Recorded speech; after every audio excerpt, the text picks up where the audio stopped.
देखो transistor as a amplifier का जो यूज होता है, uses of transistor, transistor as a amplifier, transistor as an amplifier,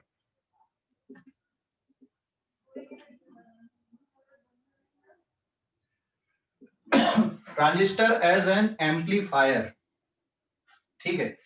transistor as an amplifier में transistor का जो यूज है एम्पलीफायर के रूप में कैसे होता है, ये डिस्कशन देखो अभी आप लोग। तो एम्पलीफायर सर्किट देखो मैं यहाँ पे ड्रॉ कर दे रहा हूँ। कॉमन एमीटर मोड में ही इसका एम्पलीफायर के फॉर्म पे इसका यूज होता है। ये कलेक्टर सर्किट हो गया, कलेक्टर टर्मिनल, ये emitter terminal, and suppose it is NPN transistor. यहाँ पे आप एक रेजिस्टेंस लगा दो, इट इज बेस रेजिस्टेंस, ये हो गया आपका बेस टर्मिनल, और इसको आपने कॉमन कर दिया है ठीक है। आगे का सर्किट देखो, इस पे ये बेस रेजिस्टेंस है, और यहाँ पे अब आप क्या कर दोगे, बैटरी लगाओगे। तो ये फॉरवर्ड बायस में लगाना, पी फॉर पॉजिटिव, तो ये बैटरी हो गई आपकी फॉरवर्ड बायस में। दिस बैटरी इज वीवीबी, आप इसको वेरिएबल कर सकते हो, यहाँ पे एक कैपेसिटर लगा दो, और ये इनपुट एसी सिग्नल आपने यहाँ पे सुपर इम्पोज कराया। तो ये इनपुट एसी सिग्नल दे रहा है, एक ये कैपेसिटर लगा है, कैपेसिटर से क्योंकि सिर्फ एसी सिग्नल पास होते हैं, तो यहाँ से एसी सिग्नल इसमें सुपर इम्पोज हो जाएंगे, तो ये इनपुट सिग्नल आप बोल सकते हैं यहाँ पे। एंड देन इस पे ये फिर एक और रेजिस्टेंस मैंने ले लिया यहाँ पे, दिस इज आरसी रेजिस्टेंस, और आउटपुट सर्किट आपका रिवर्स बायस में होता है। तो रिवर्स बायस के लिए एन को किससे कनेक्ट करोगे, प्लस से, एंड देन माइनस, तो ये रिवर्स बायस हो गया यहाँ पे। दिस इज वीसीसी बैटरी, और ये एक और कैपेसिटर लगा दो, और फिर यहाँ पे अब आप आउटपुट ले रहे हो, तो ये आउटपुट सिग्नल यहाँ पे मिलेंगे। तो कैपेसिटर का जो एम्पलीफायर के फॉर्म पे सर्किट हम ड्रॉ करते हैं वो इस तरह का होता है, इनपुट और आउटपुट के बीच में। तो इधर से इनपुट दिया और इधर पे आप आउटपुट ले रहे हो यहाँ पे। एंड करंट का जो डायरेक्शन देखो, ये बेस करंट हो गया ये इधर पे नीचे की तरफ आ गया एमीटर करंट, और ये कौन सा करंट हो गया यहाँ पे, कलेक्टर करंट हो गया, ठीक है। यहाँ पे जो पोटेंशियल डिफरेंस आएगा, this is VBE, base emitter junction के बीच में ये पोटेंशियल डिफरेंस है, और एक ये पोटेंशियल डिफरेंस है जो किसके बीच में, यहाँ पे VCE, मतलब कलेक्टर और एमीटर के बीच में ये पोटेंशियल डिफरेंस है, दैट इज VCE। तो इनपुट यहाँ पे है और आउटपुट आपको यहाँ पे मिल रहा है। तो इनपुट एक्चुअली VBB के बराबर है यहाँ पे। तो इनपुट को कैसे लिखोगे आप, इनपुट वोल्टेज, तो by Kirchhoff's voltage loop rule अगर अपन लगाते हैं, तो बेटा जो इनपुट वोल्टेज है VBB, ये किसके इक्वल, ये वाला जो वोल्टेज है ये किसके इक्वल, यहाँ पे IB RB प्लस VBE के इक्वल है यहाँ पे। एंड एक्चुअली में जो इनपुट वोल्टेज है वो यही कहलाता है। So this is equals to input voltage is equals to IB RB plus VBE। और अगर मैं इनपुट वोल्टेज में यहाँ पे चेंज कर दूं, so delta V input is equals to RB into delta IB, और ये वाली वैल्यू लगभग लगभग 0 होती है, क्योंकि change in base emitter voltage ये बहुत कम होता है, नेग्लिजिबल होता है। अगर आप यहाँ पे इनपुट में चेंज ला रहे हो तो ये जो वोल्टेज होता है, क्योंकि ये फॉरवर्ड बायस में, तो इसमें चेंज नेग्लिजिबल होता है। तो ये जो टर्म है यहाँ पे, दिस इज डेल्टा VBE, ये वाली वैल्यू लगभग लगभग आपकी 0 होती है। तो change in input voltage delta VI is nearly equals to RB into delta IB के इक्वल होता है। इसको आपने दे दिया इक्वेशन नंबर 1। अब आउटपुट की तरफ आते हैं अपन। ये हमने इनपुट की तरफ ये कैलकुलेशन किए, अब हम आउटपुट की तरफ कैलकुलेशन करते हैं। तो आउटपुट की तरफ जो कैलकुलेशन है देखो यहाँ पे ये जो वोल्टेज है VCE, दिस इज VCE किसके इक्वल आएगा यहाँ पे, ये IC, VCE किसके इक्वल बन रहा है यहाँ पे, this is equals to VC, मतलब ये वाला जो वोल्टेज है ये किसके इक्वल है, it is equals to IC into RC minus VCC के बराबर बन रहा है ना, हाँ या ना, ये माइनस प्लस, अगर मैं ऐसा ले लेता हूँ, चलो ये वाले पॉइंट को मैं क्या ले लूं यहाँ पे, this is E and this is C, तो VE फिर माइनस से प्लस की तरफ जा रहे हैं तो प्लस VCC, और फिर करंट के डायरेक्शन पे जा रहे हैं तो minus ICRC is equals to VC। ये किरचॉफ्स रूल हमने लिखा है यहाँ पे, एंड इसको मैं ट्रांसपोज करके इधर ले जा लूं तो VC minus VE this is equals to VCE and it is equals to VCC minus ICRC। तो एक्चुअल में जो आउटपुट वोल्टेज है आपका वो ये है यहाँ पे VCE के बराबर है। So this is nearly equals to output voltage and it is equals to VCC minus IC into RC। अगर मैं इसमें चेंज लाता हूं यहाँ पे, so this implies that change in output voltage is equals to change in VCC minus RC बाहर जाएगा delta IC। लेकिन बेटा ये जो वैल्यू है VCC, ये तो फिक्स बैटरी, यहाँ पे इस पे कोई चेंज आएगा नहीं, तो इसको आप जीरो मान लोगे, तो चेंज इन आउटपुट वोल्टेज ये किसके इक्वल आ जाएगा यहाँ पर, change in output voltage, change in output voltage is nearly equals to minus RC into delta IC। तो चेंज इन इनपुट वोल्टेज ये था और चेंज इन आउटपुट वोल्टेज ये आ रहा है यहाँ पे। मतलब अगर मैं इनपुट और आउटपुट के बीच में ग्राफ प्लॉट करूं, यहाँ पे ये आउटपुट ले लिया मैंने और ये इनपुट ले लिया, तो इनपुट और आउटपुट के बीच में जो ग्राफ है वो ऐसा कुछ मिलेगा आपको। तो यहाँ पर ये तीन रीजन होते हैं इस पे। ये कौन सा रीजन हो गया यहाँ पे, this is called active region. ये जो रीजन है जब इनपुट हाई है तो आउटपुट आपका लो होता है, this is cut off region, and ये वाला जो region it is saturation region. तो इसमें तीन पार्ट होते हैं इनपुट और आउटपुट के बीच में। ये जो कैरेक्टरिस्टिक कहलाती है इसकी, ये ट्रांसफर कैरेक्टरिस्टिक कहलाती है, this is called transfer characteristic. ठीक है, ये ट्रांसफर कैरेक्टरिस्टिक है। इनपुट और आउटपुट वोल्टेज के बीच में जब हम ग्राफ प्लॉट कर रहे हैं यहाँ पे, तो ये इनपुट है और ये आउटपुट आप एसी सिग्नल ले रहे हैं, तो इसके बीच में ये जो ग्राफ मैंने यहाँ पे बनाया है ये कहलाता आपका transfer characteristic. This is transfer characteristic.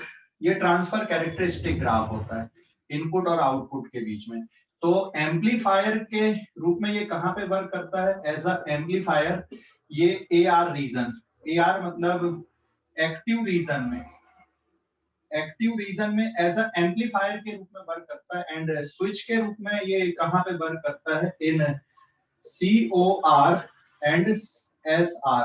COR मतलब cut off region, cut off region, and saturation region में ये किसके जैसे काम करता है, स्विच के जैसे काम करता है। नीट में डायरेक्ट क्वेश्चन आया था कि ट्रांसफर कैरेक्टरिस्टिक में, ट्रांसफर कैरेक्टरिस्टिक में एज अ एम्पलीफायर ये कहां पे वर्क करता है। तो ट्रांसफर कैरेक्टरिस्टिक में एज अ एम्पलीफायर ये कहां पे वर्क करता है, कौन से रीजन में वर्क करता है, ये कौन से रीजन में वर्क करता है एज अ एम्पलीफायर, ये एक्टिव रीजन होता है और ये कट ऑफ एंड ये saturation reason.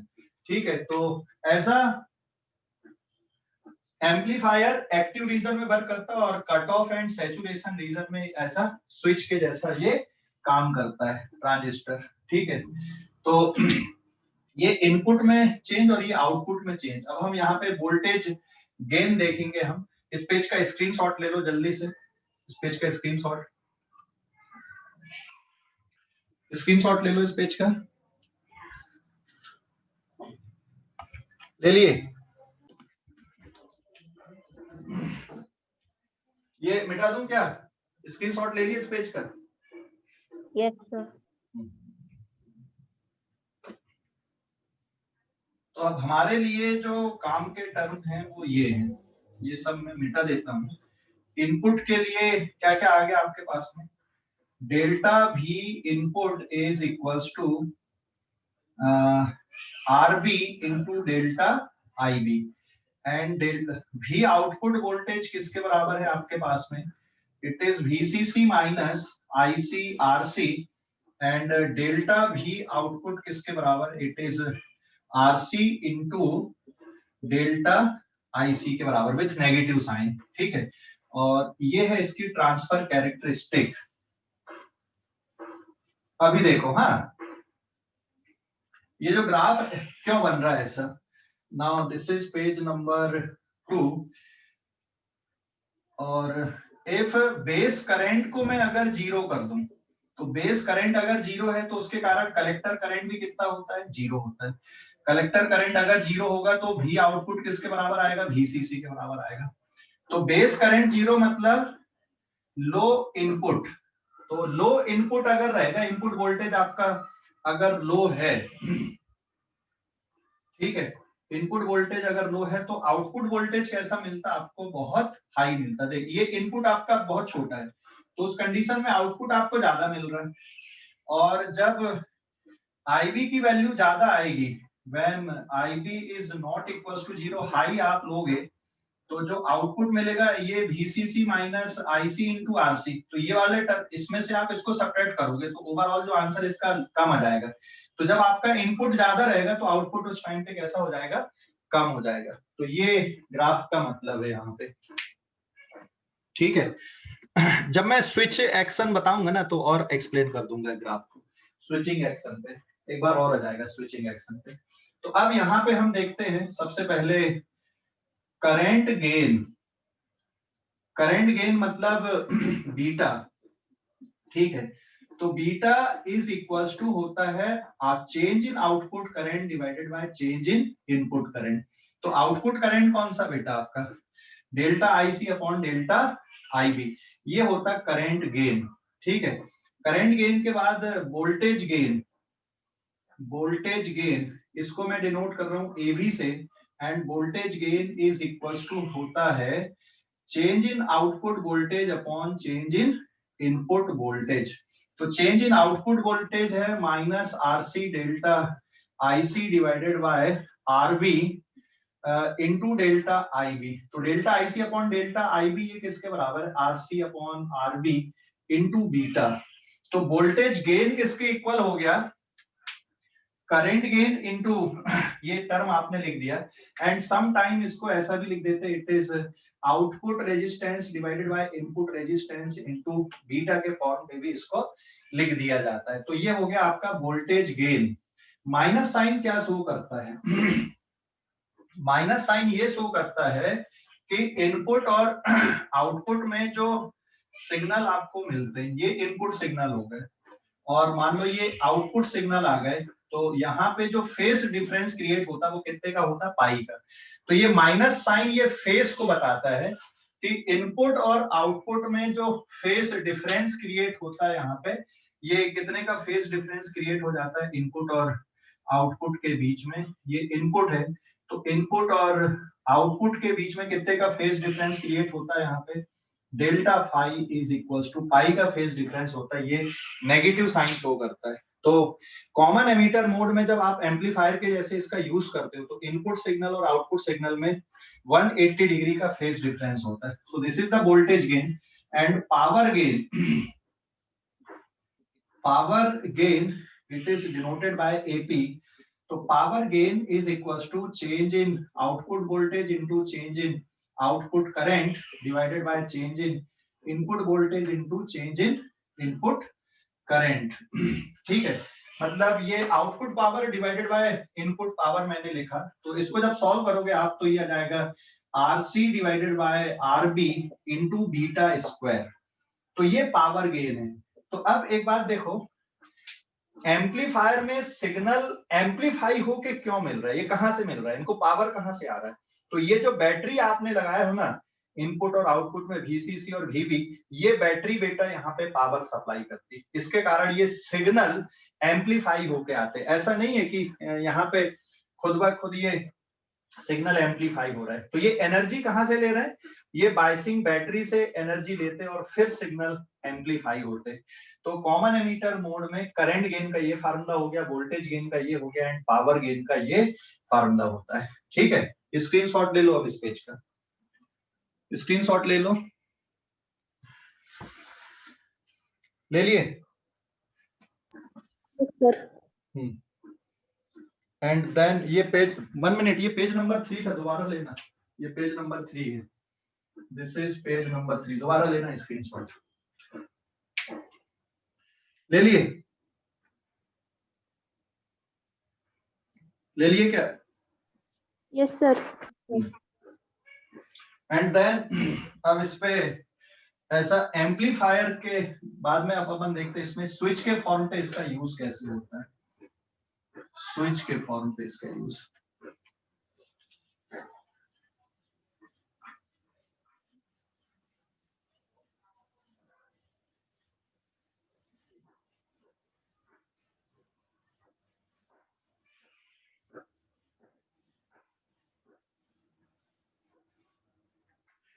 Transistor as a switch. Switch मतलब ऑन ऑफ एक्शन ये कैसे करता है। तो स्विच के लिए आप इसका जो सर्किट है ये इस तरह से ले लो, ये कलेक्टर टर्मिनल हो गया, ये हो गया एमीटर टर्मिनल, और ये हो गया आपका बेस टर्मिनल।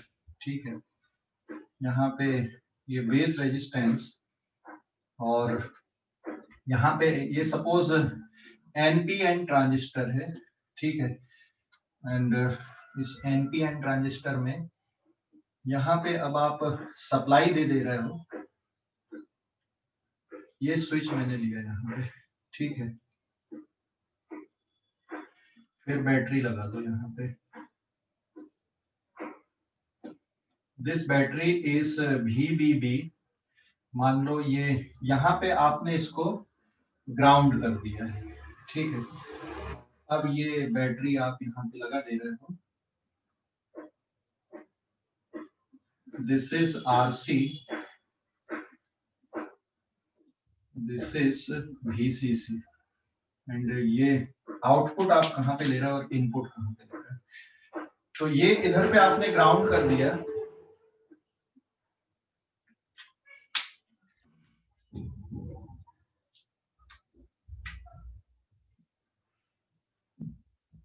तो ये यहाँ पे अब आप आउटपुट ले रहे हो, और ये मान लो 5 वोल्ट, और अगर यहाँ पे ग्राउंड है तो ये 0 वोल्ट हो जाएगा। जैसे ये 5 वोल्ट और यहाँ पे ग्राउंड है तो ये कितना वोल्ट हो गया? 0 वोल्ट हो गया। और ये इनपुट है यहाँ पे, ये वाला जो portion, so this is the input. ठीक है, और यहाँ पे मैंने ये स्विच बनाया हुआ है।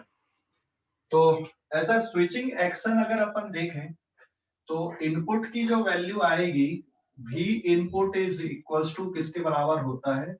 IB RB प्लस VC, तो सॉरी VBE के इक्वल होता है। ये इनपुट वोल्टेज है, एंड जो आउटपुट है वो इसके equal, this is VCC minus IC into RC के इक्वल होता है। तो देखो, अगर ये स्विच मैं ओपन रखूंगा तो बेस करंट आएगा क्या? If switch is open, switch is open, मान लो मैंने इस स्विच को ओपन रखा है, तो अगर ये स्विच ओपन है तो IB की वैल्यू 0 रहेगी, और IB अगर 0 रहेगा तो IC भी कितना रहेगा? 0 रहेगा। स्विच ओपन है मतलब V input is low, low input आप दे रहे हैं तो IC भी 0 है, और IC अगर आपका 0 है तो आउटपुट किसके बराबर बचेगा? VCC minus 0 into RC, that is equal to VCC equal to कितना वोल्ट हो गया? 5 वोल्ट हो गया। तो आउटपुट आपका हाई आ रहा है, सो देयरफॉर जब आपका इनपुट लो है तो आउटपुट कैसा मिल रहा है आपको? हाई मिल रहा है। और अगर मान लो मैं इफ स्विच इज क्लोज्ड कर दूं, इफ स्विच इज क्लोज्ड, तो स्विच को क्लोज करोगे तो फिर आईबी की वैल्यू जीरो नहीं होगी और इसके कारण आईसी की वैल्यू भी जीरो नहीं होगी, ये सैचुरेशन कंडीशन में पहुंच जाएगा, ठीक है। एंड देन जो आउटपुट आएगा, देखो स्विच इज क्लोज्ड मतलब इनपुट इज आपने हाई ले लिया, तो output is equal to VCC minus IC into RC, मतलब 5 माइनस यहाँ पे कुछ वैल्यू आएगी आईसी इंटू आरसी की, तो ये वैल्यू क्या हो जाएगी, लो हो जाएगी। इसका मतलब जब आपने इनपुट हाई रखा देन आउटपुट कैसा मिल रहा है, लो मिल रहा है, तो ये एक स्विचिंग एक्शन के जैसे काम करने लगा। तो लो इनपुट पे हाई आउटपुट दे रहा और हाई इनपुट पे लो आउटपुट दे रहा है, तो ये इसकी स्विचिंग एक्शन है। मतलब जब ये ओपन रखोगे तो यहाँ पे आपको आउटपुट हाई रहेगा और जब आप इस स्विच को क्लोज कर दोगे यहाँ पे, तो ये जो आउटपुट मिल रहा है यहाँ पे कैसा हो जाएगा, आपका लो हो जाएगा। तो ये बेटा इसकी स्विचिंग एक्शन होती है, इसकी ट्रांजिस्टर की। स्क्रीनशॉट ले लो इस पेज का। स्विच एक्शन मतलब समझ गए ना, ऑन ऑफ, या अगर इनपुट हाई है तो आउटपुट लो है, इनपुट लो है तो आउटपुट कैसा मिल रहा है यहाँ पे, हाई। तो यही इसी को बोला जाता है स्विचिंग एक्शन। स्क्रीनशॉट लो इस पेज का भी।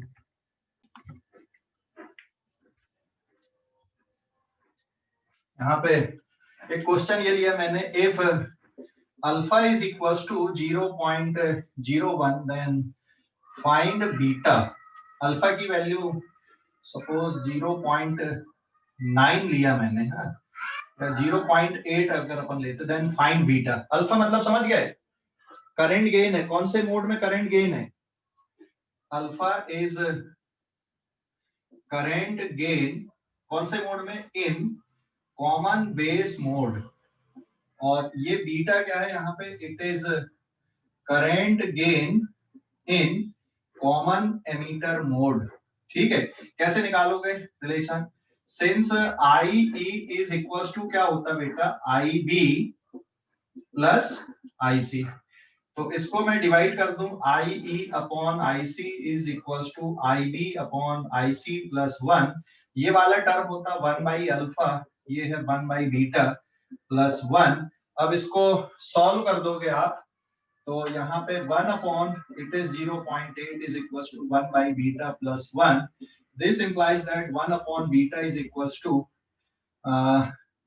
1 अपॉन 0.8 माइनस 1, एलसीएम इसको क्या लिख सकते हो आप, 10 बाई 8 माइनस 1, एलसीएम आ गया 8, सो इट इज 10 माइनस 8, तो 1 by beta is equal to, इसके इक्वल आ गया यहाँ पे 2 बाई 8, तो बीटा की वैल्यू क्या आ जाएगी यहाँ पे 8 by 2 and beta is equal to 4, ठीक है। तो ये इस तरह से बीटा कैलकुलेट हो गया। तो अगर अल्फा दिया है तो बीटा आप इस तरह से कैलकुलेट कर लोगे। समझ गए या नहीं, समझ गए, हेलो, अरे समझ गए, स्क्रीनशॉट लो इस पेज का, स्क्रीनशॉट ले लो। ले लिए सर। देन पेज नंबर 6 पे आते हैं अपन अभी। एक और ट्रांजिस्टर वाला क्वेश्चन हम करते हैं यहाँ पे, एज एन एम्पलीफायर के लिए जो चल रहा था।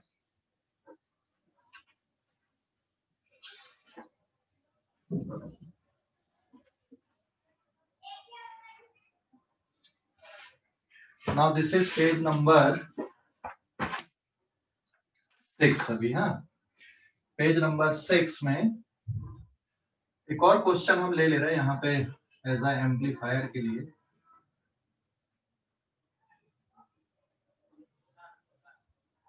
ये कलेक्टर सर्किट है, ये एमीटर सर्किट है, इसको आपने कॉमन कर दिया एंड बेस रेजिस्टेंस ये सपोज 2 किलो ओम का लिया, दिस इज एनपीएन ट्रांजिस्टर, और ये बैटरी हमने ले ली है यहाँ पे, suppose it is of 10 volt की वेरिएबल बैटरी लगा दिए,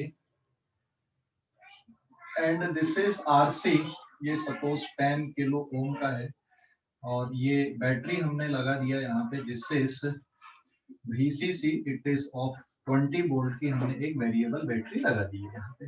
ठीक है, तो ये डेटा इस तरह से यहाँ पे आपका गिवन।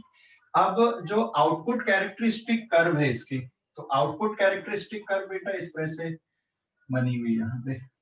यहाँ पे आपने आईसी ले लिया मिली एम्पियर में, और यहाँ पे आपने VCE ले लिया, मतलब ये VCE वोल्ट मीटर आपने लगा दिया, और एक मिली एम्पियर यहाँ पे लगा दिया जो किसको मेजर करेगा, आईसी को मेजर करेगा। तो ये आउटपुट कैरेक्टरिस्टिक हमने जब प्लॉट किए इसकी,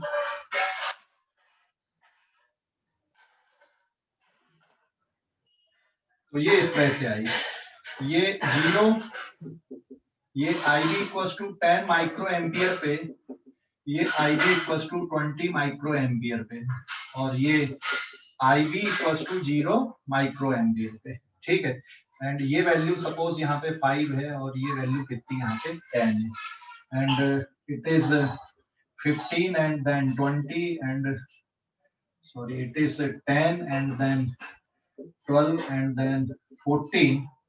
तो अब आपको क्या कैलकुलेट करना है यहाँ पे, फाइंड फ्रॉम दिस ग्राफ, इस ग्राफ से आपको क्या क्या कैलकुलेशन करना है यहाँ पे, फाइंड सबसे पहले फर्स्ट बीटा डीसी निकालना है at VCE is equals to 12 volt, and beta AC निकालना at VCE is equals to 12 volt. ठीक है, ये समझ गए कि नहीं, beta DC and beta AC आपको कैलकुलेट करना है इस ग्राफ से 12 वोल्ट पे। तो अब देखो बीटा, इसका जो सॉल्यूशन आएगा बीटा डीसी मतलब डायरेक्ट आपको लिखना IC अपॉन IB, और जब VCE आप कांस्टेंट लेते हो, तो 12 वोल्ट में यहाँ पे है VCE, ये 12 वोल्ट है बेटा, यहाँ पे ये 12 वोल्ट आपको दिखा है। तो हम दोनों वैल्यू पे कैलकुलेट कर ले, आईसी की वैल्यू यहाँ पे 5 मिली एम्पियर दिख रही है, और आईबी की वैल्यू कितनी दिख रही है यहाँ पे 10 माइक्रो एम्पियर है ना, और ये जब 12 वोल्ट है तो सॉल्व करने पे कितना जाएगा, 5 into 10 to the power -3 divided by 10 into 10 to the power -6, तो it is 0.5 into 10 to the power 3। Current gain की कोई यूनिट नहीं आएगी, तो आंसर कितना बचेगा 500। तो ये बीटा डीसी हो गया। अब सिमिलरली आप बीटा एसी कैलकुलेट कर लो, तो beta is equal AC is delta IC upon delta IB at constant VCE। तो ये जो कैलकुलेशन में इसके आगे तक यहां तक बढ़ा देता हूं, ठीक है, तो इट इज डेल्टा आईसी 10 - 5, और डेल्टा आईबी यहां से पता चल गया, तो it is 10 milli ampere minus 5 milli ampere divided by, यहाँ पे देखो it is 20 micro ampere minus 10 micro ampere. तो सॉल्व करने पे ये कितना आ जाएगा आंसर, यहाँ पे it is 5 milli ampere divided by ये कितना बचेगा 10 माइक्रो एम्पियर। तो अगेन यही रिलेशन आ गई यहाँ पे, इट इज अगेन 500। तो बीटा डीसी और बीटा एसी की जो वैल्यू होती है वो नियरली सेम होती है, ध्यान रखना। तो ग्राफ से आप कैलकुलेशन ऐसे करोगे बीटा डीसी के एंड बीटा एसी के, मतलब करंट गेन यहाँ पे आप इस तरह से कैलकुलेट कर लोगे। स्क्रीनशॉट ले लो इस पेज का, स्क्रीनशॉट ले लो, स्क्रीनशॉट ले लो, ले लिए सर। ले लिए। तो मतलब यहाँ पे अब आपको करंट गेन पता चल गया है, तो करंट गेन के बाद अब आप वोल्टेज गेन आसानी से निकाल सकते हो। तो page number 7,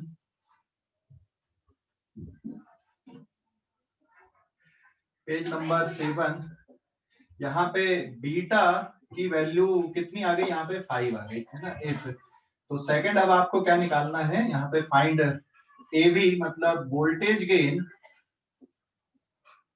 voltage gain and AP that is equals to power gain. आपको यहाँ पे कैलकुलेट करना है कि पावर गेन कितना आएगा। तो पावर गेन कैसे निकाल लोगे यहाँ पे, एंड वोल्टेज गेन, तो voltage gain is equals to किसके बराबर होता है, R output upon R input into current gain, and या फिर RC divided by RB into beta. तो आरसी की वैल्यू कितनी, it is 10 kilo ohm, RB की वैल्यू कितनी यहाँ पे, इट इज 2 किलो ओम, और बीटा की वैल्यू कितनी यहाँ पे 500। किलो से किलो कैंसिल हो गया, इट इज 25 मतलब 2500 is the voltage gain. And power gain AP की वैल्यू किसकी इक्वल आएगी यहाँ पे, AP will be given by R output upon R input into beta square, या फिर RC divided by RB into beta square. तो ये कितना हो गया यहाँ पे 10 kilo ohm divided by 2 kilo ohm into beta square. Beta square मतलब 500 का स्क्वायर, तो सॉल्व करने पे कितना आएगा, किलो से kilo cancel, it is 5 into 25 और फिर 4 जीरो और लग जाएंगे, so it is 125 into 10 to the power 4। ये पावर गेन है यहाँ पे, ठीक है, इस एम्पलीफायर का। तो ये कुछ मैथमेटिकल कैलकुलेशन होते हैं जो ग्राफ और सर्किट से किए जाते हैं इसके, ठीक है। स्क्रीनशॉट ले लो इस पेज का भी।